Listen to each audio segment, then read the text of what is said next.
নতুন প্রজন্মের একটা অংশ রাজনীতি করতে চায় না, কেন করতে চায় না এটা বুঝতে হবে। পঞ্চায়েতে মাইক আছে,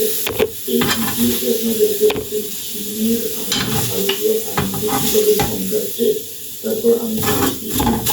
নাগরিককে জিজ্ঞেস করলাম যে এই ঘটনাটা কি ঘটেছিল। তারা বললেন ভারতীয় আর্মিকে নাকি চীনের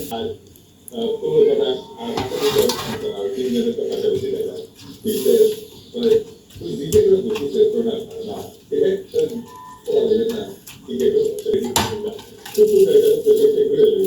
যাই হোক বাংলাদেশের উপরে ভারতীয় প্রভাব কিভাবে কাজ করে অনেকভাবে করে একটা দিকে যে কাজ করে সেটা আমরা কখনো আলাপ করি না। আজকে আমি আলাপটা করবো আর একটা গুরুত্বপূর্ণ বিজ্ঞান ইন্ডিয়া আমাদের উপরে বহুমাত্রিকভাবে প্রভাব বিস্তার করে সেটা ধরেন জাতিসংঘ আন্তর্জাতিক এগুলো বিভিন্ন দপ্তরে যারা বাংলাদেশ দেশ নিয়ে কাজ করে তার কাজ বেশিরভাগ ক্ষেত্রে ধরেন একটা এক্সাম্পল আইএলও বাংলাদেশের দেখা কোথায় থেকে দিল্লিতে আইএলও থাকে ওইখান থেকে আপনি ওইখান থেকে কর্মকর্তাদের দেখান লিস্ট আছে ওদের ওয়েবসাইটে দেখছেন দেখছেন 80% আরো বেশি হবে দেখা দেখেন আপনি না বলে এই সরকার দুর্নীতিতে শ্রমিকদের অধিকার নিয়ে এটা আইএলও কোন শ্রমিক অধিকার নিয়ে কথা